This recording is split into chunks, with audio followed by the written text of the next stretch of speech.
Ngayong pinagdiriwang natin ang Pasko, si Kuya Kim merong regalo. Ano pa? Di trivia tungkol sa espesyal na araw na ito mula New York sa Amerika. Kuya Kim, ano na? Merry Christmas mga kapuso! Kamusta ang inyong Pasko? Paano nyo pinagdiriwang ito? Ako sineselebrate ko ito dito sa New York City, sa Amerika kasama ang aking pamilya. Isang espesyal na biyahe para sa isang napaka-espesyal na okasyon. Sa araw kasing ito, pinagdiriwang ng buong mundo ang kaarawan ni Jesucristo.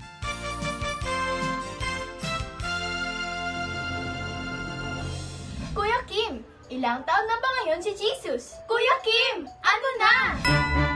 Hindi nakasaad sa Biblia ang eksaktong taon kung kailan pinanganak si Jesus Christ. Pero ayon sa pag-aaral ng ilang mga dalubhasa, tinatantya na pinanganak siya sa pagitan ng 6 at 4 BC. At bakit naman December 25 natin sineselebrate ang Kapaskuhan? Wala rin sa Bible ang eksaktong date. Pero ito isang simbolikong representasyon na sinimulan ng Catholic Church. Merong iba't ibang posibleng pinagmulan kung bakit natin ito pinagdiriwang tuwing December 25.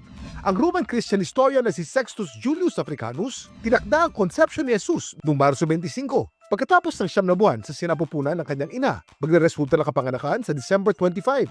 Noong 3rd century naman, pinagdiriwang ng Roman Empire tuwing December 25 ang rebirth ng The Unconquered Son. Formal na nga pinagdiriwang ng simbahan ng Pasko tuwing December 25 noong taong 336, noong panahon ni Emperor Constantine.